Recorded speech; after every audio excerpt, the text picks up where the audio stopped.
Anyway, so I'm gonna do one more topic and then I'm gonna come back later and we'll rock out. Hey, so maybe I should just do it later.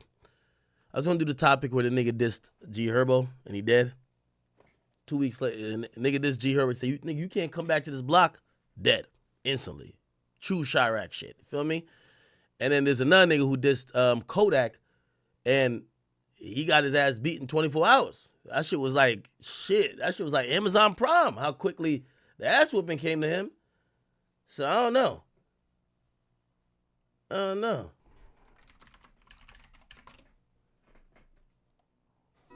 Man, what's up, everybody? Welcome back to another episode of EOS. It's 1090 J, man. I'm rocking with y'all, and y'all rocking with me. And for this video, we're gonna be speaking on NLMB J Dog, the man that told G Herbo he couldn't come back to his hood, that got killed 2 weeks after saying it. Almost 2 weeks ago, Chicago rapper G Herbo sat down for an interview with It's Up There podcast. He described surviving Chicago, losing his brother, and most importantly, cutting ties with the streets. Man, I'm cutting all ties from that shit. I don't care what a nigga think about me. Nigga call me a bitch ass nigga 100 million times. Yes. I don't care. Like I'm not even gonna feed into it. And you think I ain't had to have them uncomfortable conversations? You think nigga ain't told me I done left the hood and forgot about the hood and I'm a fuck nigga and I don't take. What do y'all think about that? I feel like rappers build their career with the backing and the support of those said individuals. Half of them go to jail, some of them still broke and bummy.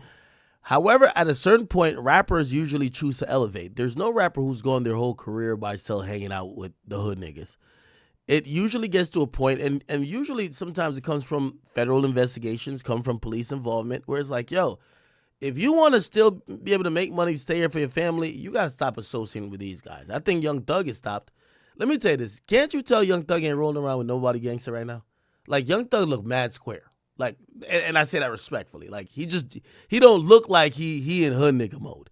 He don't look like he rolling with the killers no more. And by the way, as per the stipulations of his probation, he shouldn't. However, we have to remember that dynamic, right? And there's like this dichotomy that has to be analyzed where, do we get a G Herbo if G Herbo isn't banging, was it the NLBMB? Sorry, I know. If he's not banging or not, but like if he's not associated with these guys, and this is always the intuitive question, how much do you owe the people that you came up with? Because a lot of times, not in the case of Chicago, I'd say, but sometimes you're telling their stories, you're using their pain, their struggle. They're the ones who got locked up. They're the one who's standing on all your beefs, all your whatever. How much do you owe them? And at a certain point, could you cut them off? Right? That's like a question I think everybody has to ask. And what is being fake versus what is being smart?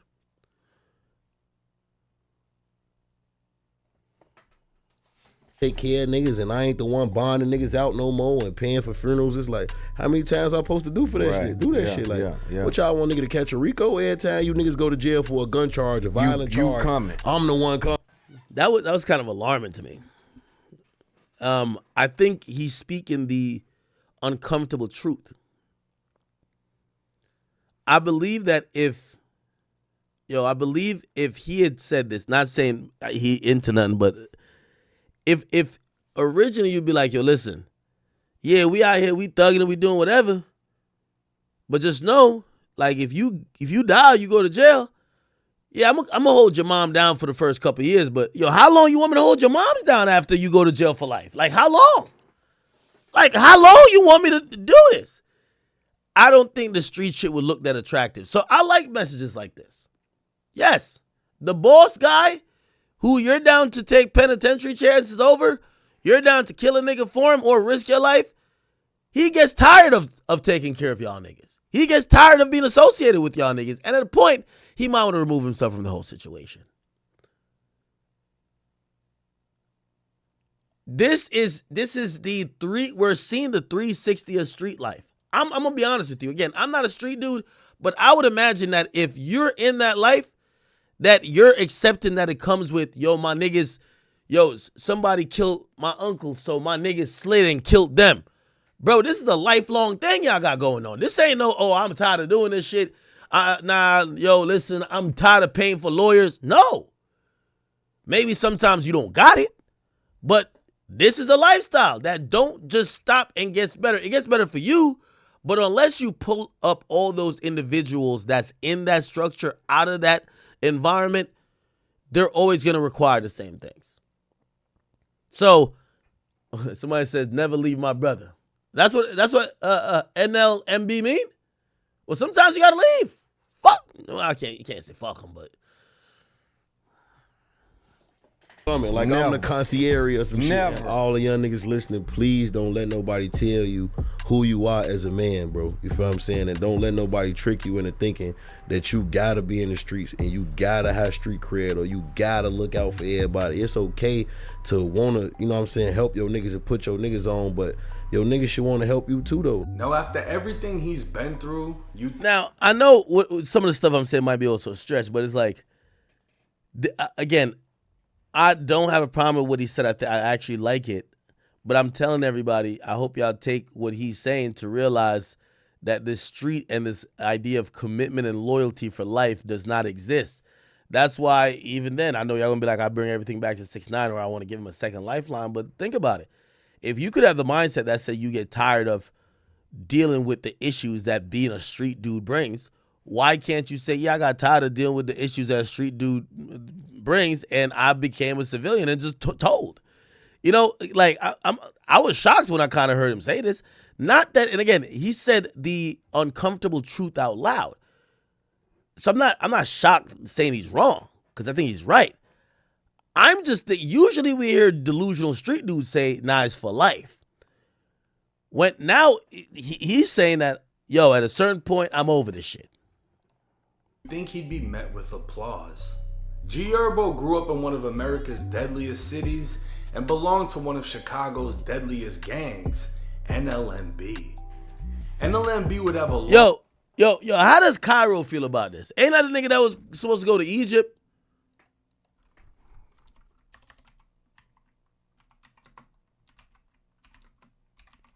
Did he ever make it to Egypt? BJU TV, let them know who. Take a pause. Did Cairo ever make it to Egypt? Oh, he did go to Egypt.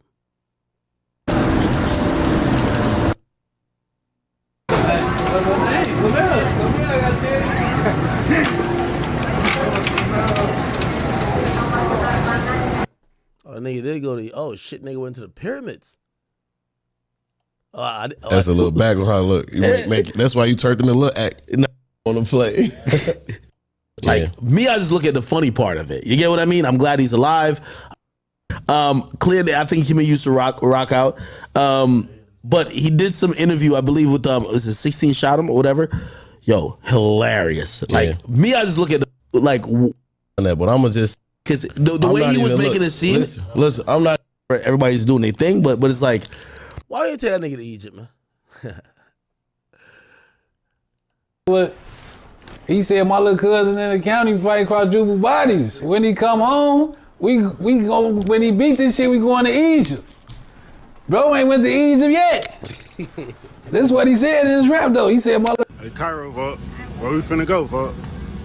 Man, fool, I ain't been to Egypt yet. Where we finna go to Egypt, fuck? They made. I don't think G Herbo sent him, but they went. Anyway. Long list of killers and be rumored to have been responsible for some of the most brutal killings in Chicago. But they also have a long list of members who've been killed along the way. Rising from the trenches into rap stardom, G Herbo was rich with a beautiful family, and at this point in his life, he's only weeks away from turning 30. The wisest thing he could do is denounce the streets and anything that ties him to a life he no longer lives. Yo, chat, Young Thug, G Herbo have given the examples that if you're not the boss, just prepare to just take all the losses. Yo, all of these street dudes is coming back around to tell us, yo, if you shot a nigga and went to jail for 10 years behind it, nigga, fuck you. Me and that nigga you shot, if he survived, we might be popping bottles in the club. You shot at his mom's house? You shot up his car? Yo, Y'all niggas be good. Me and that nigga finna go fuck some hoes together. That's the streets. I like it. I knew the streets, niggas who can't follow the law can't be that thorough. Like, let's be honest. Like, come on, like, the law ain't even that hard to follow. So I knew it was bullshit, but we're getting the first examples of the real bullshit behind it. Chat, let G Herbo and Young Thug, they have given you all the things you need to know for you to realize that if you're a crash dummy, you're a fucking idiot. These niggas will link up with the nigga you crashed out on. And by the way, I encourage it, so I'm not shaming it. And also, they will basically at some point say, nigga, I'm tired of taking care of y'all. If that should be a loan. Yo, if you a street nigga down to crash out for a rapper, if a rapper don't got like a trust fund for you or your family in case you die, you're an idiot. But of course, here's the thing, street niggas don't even think like that. They don't even think like that. Huh? What? Yo, it's so sad. In black culture, you could get a nigga go do a crime for you by you just call it. Yo, don't you hear how these niggas talk to each other? My heart. How is a nigga your heart? What the fuck? These are just terms of endearment that gas niggas up that you think your heart will fuck your bitch. Your heart will motherfucking. Yo, that's my nigga from the mud. Yo, I just call him Mud. Yo, that's Mud. Yo, your mud won't visit you a day in jail. He ain't gonna visit your mama. He don't get her a gift. He definitely ain't gonna take care of her, and he can't wait till you go to jail to fuck your baby moms. How would he? Yo, that's twin. How is that your twin? Yo, that's what I'm saying. It's easy to brainwash black people, bro. You just keep calling them terms of endearment. Yo, that's twin right there. That's twin. Twin would do anything for me. Twin would do anything for me. That's not your twin. That's your twin when you need him to go crash out. That's Mud when you need him to go kill a nigga, slap a nigga. You need him to do some criminal shit. Yo, go take this over there. Yeah, you might get locked up, but yo, twin. Yo, twin, you know how we do it. You know how we rocking. They do all these bullshit handshakes that mean nothing. Wiping their nose, doing this goofy shit just for later. They tell us the truth. The truth is, it ain't no twin no more. It ain't no you my brother. That's out. Stop calling me on that JPay, nigga. Stop calling me for this bullshit. I'm done. It's facts. It's facts. I'm trying to talk some people out of the street when I'm saying this. These rappers is rich. G Herbo got Rolls Royces, Lambos, Maybachs. He is good. He's just tired of, the money he got to pay for your lawyer, he could be buying this chick a Chanel bag. Get your broke ass out of here. Stop crashing. That's the point. Y'all crash dummies, start requiring more. Y'all niggas is taking penitentiary chances when niggas ain't down to be committed to sponsoring or caring for your family if you die or crash out or whatever for life. Y'all got to start requiring more. Y'all get indoctrinated with, you bring a couple niggas on tour, they think they so like cool with you. They'll kill a nigga for you. You may pay their bond once. You may pay for their lawyer once. After that you ain't taking care of this grown ass man and his kids. He got three baby moms. His uncle wants some money. Hell nah. Not for life. I always was wondering how the Dirk shit was gonna happen. But I see when Dirk turned Muslim. Listen, when Dirk came to the interview, man, I thought he was going to come with all them niggas that was in that video. Like, I was like, damn, he about to come in with 50 people. He came with professional people. Dirk said, I'm Muslim. I said, oh, shit. Assalamu alaikum. Okay, I'm with you. Yeah. Muslim, nigga. Yeah. I'm telling you. Yo. These niggas, they'll gas. I'm only sending a message to the crash house. Yo, wasn't Thug on the phone telling the nigga, y'all ain't kill him yet? Y'all getting soft. Y'all ain't kill him yet? Y'all getting soft. Y'all remember that, right?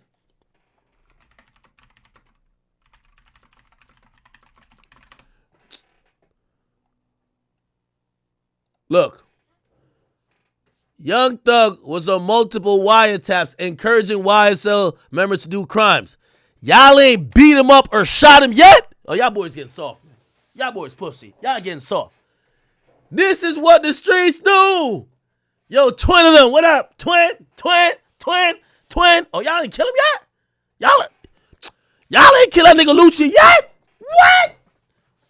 Years later, you done try to kill him 5 times. Your ass get killed or your ass in the penitentiary.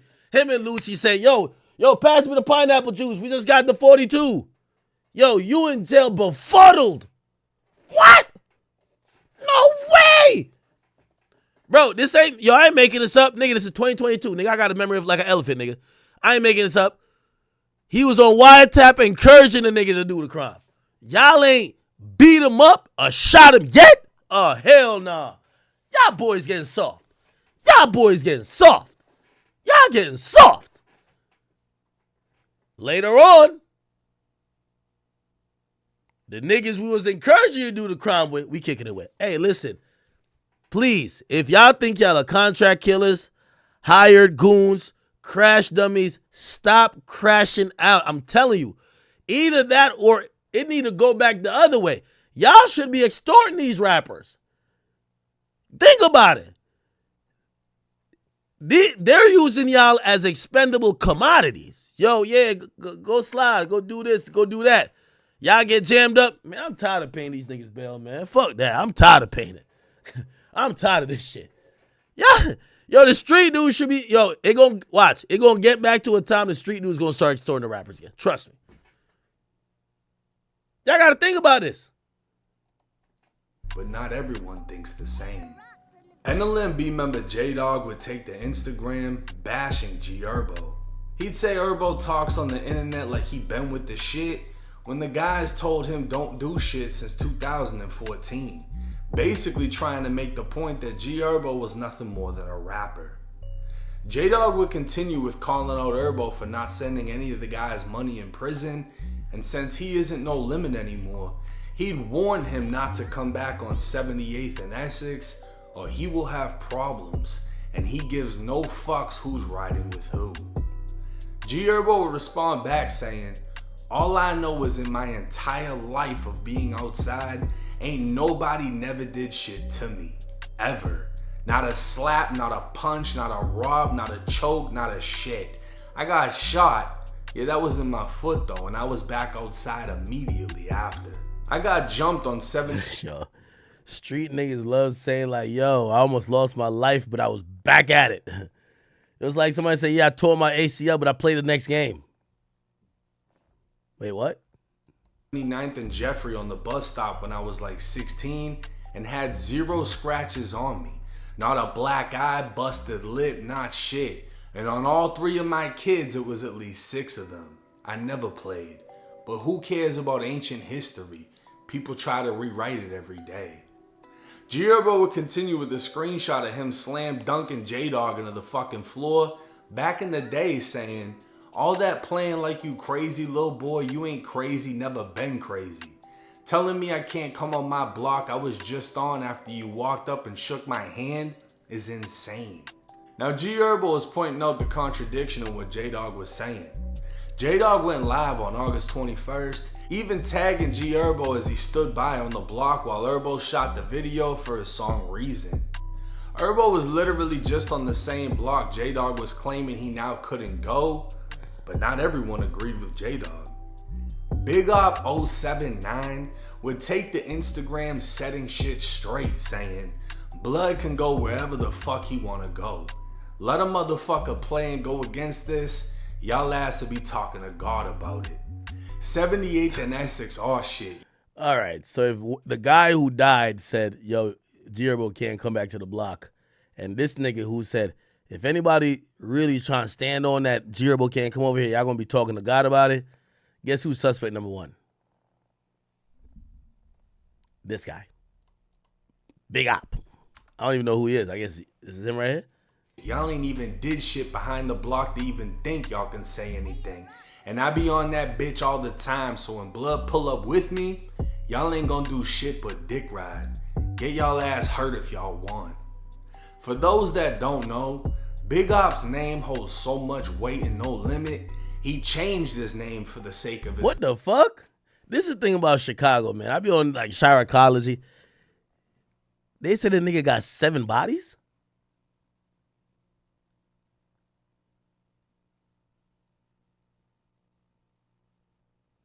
His name is Big Op because he got all the biggest ops? The boy got... What the hell? He changed his name after Chicago 88 No Limit Faro documentary. He had like a 3 or 4 part documentary talk about everybody who he supposedly killed. And then NLMB was under the microscope of the feds. What the fuck? Career because his old name was attached to too many ghosts. Just a week after making his point, he dropped a new song titled Sunday, where he dropped $100,000 on a new chain and pendant. But even with the diamonds shining, the pendant is rumored to be tied to darkness. Herbo would end the back and forth with J Dog saying, "If you want to do something to me, don't warn me, just do it, bleed." With G Herbo still backed by his hood, J Dog would take to Instagram walking through the neighborhood showing how rundown it is and trying to place the responsibility on G Herbo. These niggas got all this money, you know what I'm saying? Like, this what Fazo really, like, survived that out here. Like, cuz it's dirty. Look at these cribs, bro. Like, look at my block. Like, no bullshit. Like, no bullshit. You see this shit terrible. Look at all these abandoned cribs. Like, G Herbo, come take care of this shit, fo. Like, you get too much money, fo. Like because of it, like, motherfuckers ain't got tombstones, walls knocked down, no more stoves on certain blocks on Escanaba. Like, all we asking for is, we ain't want your money, bro.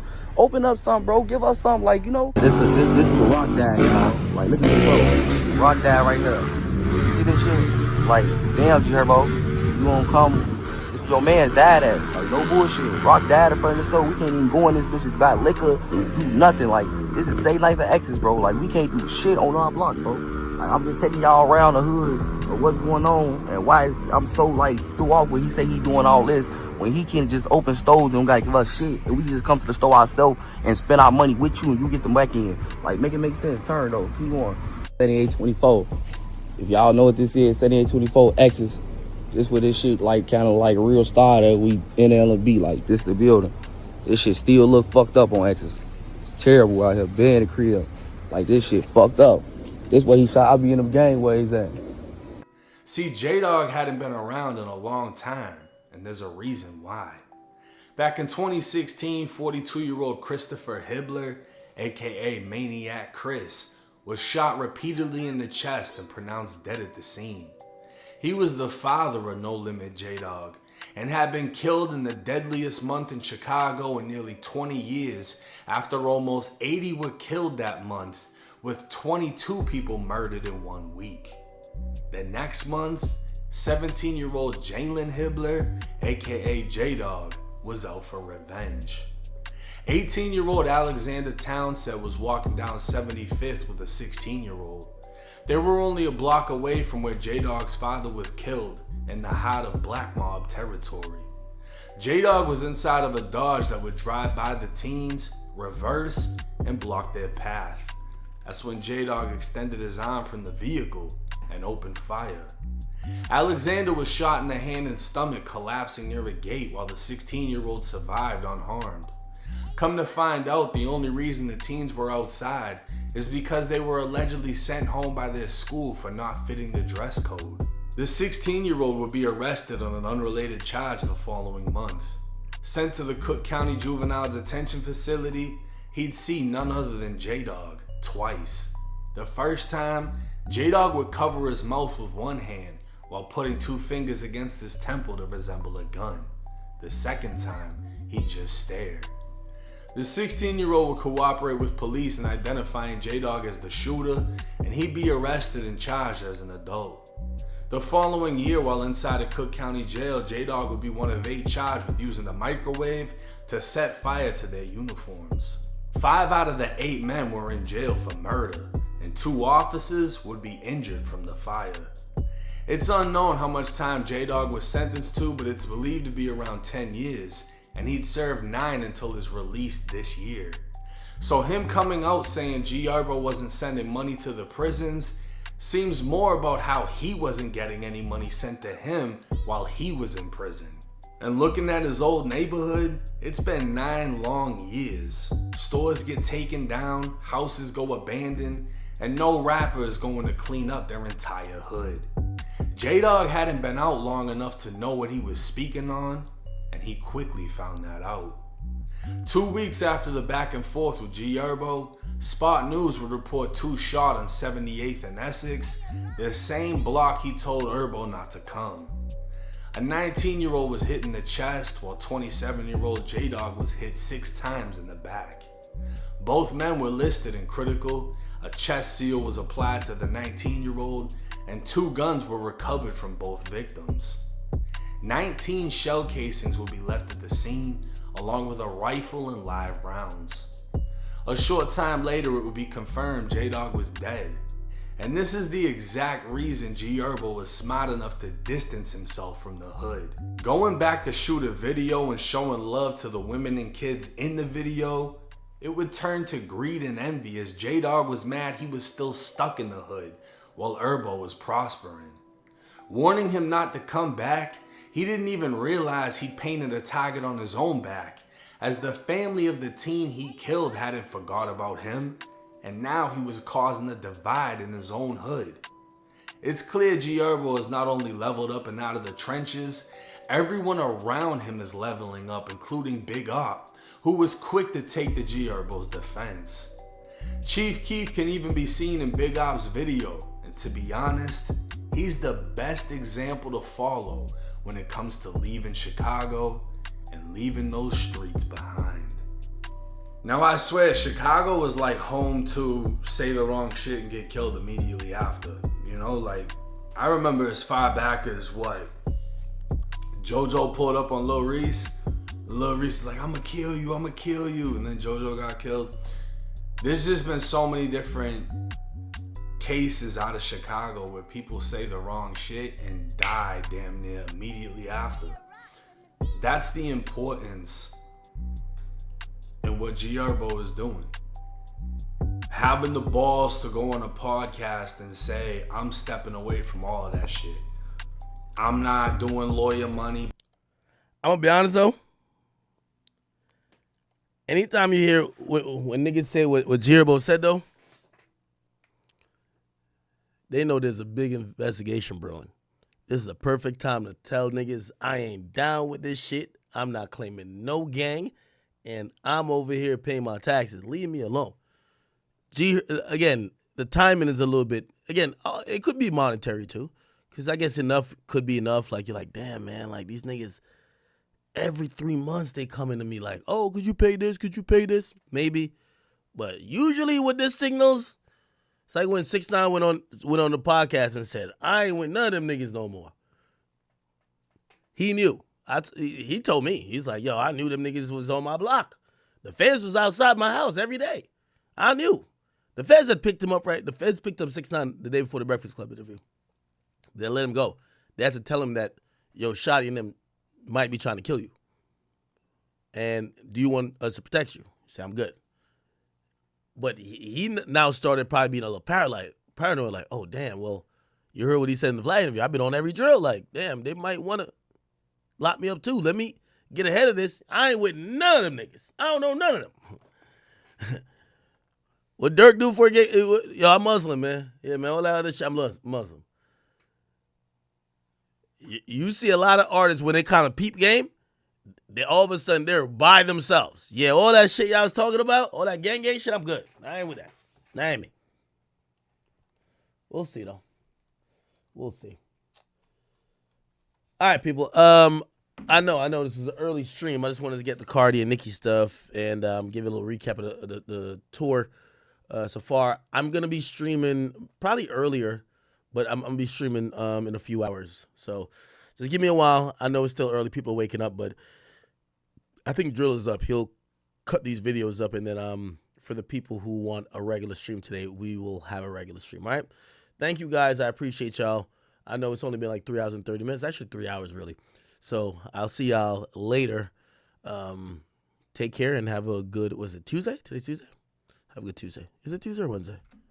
Oh, it's Wednesday. Jesus Christ. It's October 1st. The first of the month. Holy. Holy. All right, chat. Talk to you in a little bit. Love y'all. Oh, by the way, before I go. theacademy.shop. I need everybody to go there. We got a new collection out. A lot of y'all already currently buying, but please go to theacademy.shop. I want all of y'all to cop up. We got some new merch.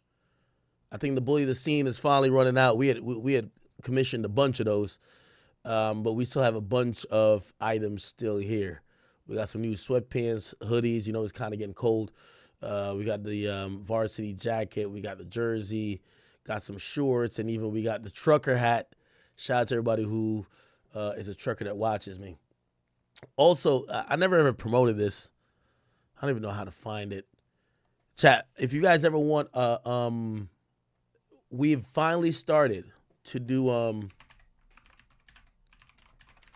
so my studios, trust me, I pay like wild amount of money. I'm barely there, but we still have our studios. We do studio rentals. So if you know you want to book a podcast, and most likely be somebody from my team that might be recording you, we do have a podcast space that we rent out. It's not our main off the record studio, but it's a studio that it's a studio I did Lauren Conlon and Sean G in. It's a studio that even Troy Ave has recorded out of, if you get what I mean. It's an event space, so you guys could go on Peerspace to book it. And I think I have a direct link somewhere. But if you go to, it's in Jersey City. It's at our headquarters, I'm not going to lie. And if you just type in podcast recording, it should bring up out of one of the possibilities our space. Let me see if I can find it. Can I find it? Nope. It's not on the front page. God damn, they do me bad. Where the hell is it? Or do I gotta put a time or a date or something like that? What the fuck? Yeah, my screen just went black. Oh, this is bringing up shit in New York. Anyway, I'll put a link somewhere. So if you guys ever wanted to record at, it's, you know, our studio is called Dialect. I don't know if I could just type it in. Fuck. It's called Dialect Studios. That's the one that we do rent out. It's on Peerspace. Peerspace though. I will not be there. So if you do rent it, don't think I'm going to be there. I won't be there. But most likely someone from my team is going to be there. And we have a few podcasts that shoot there regularly, but I've never really promoted it because, you know, I didn't know what Troy Ave's schedule was going to be. So like we're only listing it available at certain times, but we're going to start opening up availability. Okay. How the hell do I find it? What the fuck? I'll just type it in. Dialect Studios, Jersey City. Peerspace. Okay, what the fuck? It doesn't come up. I don't know. Whatever. I'll get my assistant to give me the link. Other than that, I'll be back on later today. And I'll be back on later today. And what else? That's it. Also, today's a tough day, chat. So today I'm going to get up. I got to do some lawyer shit. That shit's so time consuming. Got to do some lawyer shit today. Then I'm finishing the roof. Yo, this fucking thing that I built outside is so fucking tall. Like, I'm over here scared of heights, but I'm finishing the roof. I'm going to give you all an update on it. And I've already commissioned my next DIY project. I'm building an outdoor sauna. Yes, an outdoor sauna. Like, yes, I'm building it from fucking scratch. But eventually, when I get a little bit better at building, I'm going to start, like, you know, kind of vlogging, or maybe I just put it on, like, Patreon or something like that. And because most of the time, like, my daytime for a good, like, 3, 4, maybe 5 hours is spent out there. So anyway, I'll be back on later, and we will get caught up on any of these, like, back and forths and get into some music stuff. Also, we'll get into the Kodak stuff. Some stuff with 6ix9ine. There's some sentencing stuff for Diddy we didn't talk about. and some more updates, even a YNW Melly update to cut his hair. So we'll get into that a little bit later. All right, so chat, thank you if you guys tuned in. Now, I don't know how y'all are up. I don't know if y'all were up on a overnight shift, but I will catch y'all later. I love you. Thank you guys for supporting. And thank you for being understanding too. We were trying to, we're going to these shows, young boy shows, but we are trying to get some content there, right? We're trying to stream, even if we don't get to stream the whole thing. And I hope you guys appreciate the attempt at the IRLs. All right. Appreciate you. I'll see you guys later today.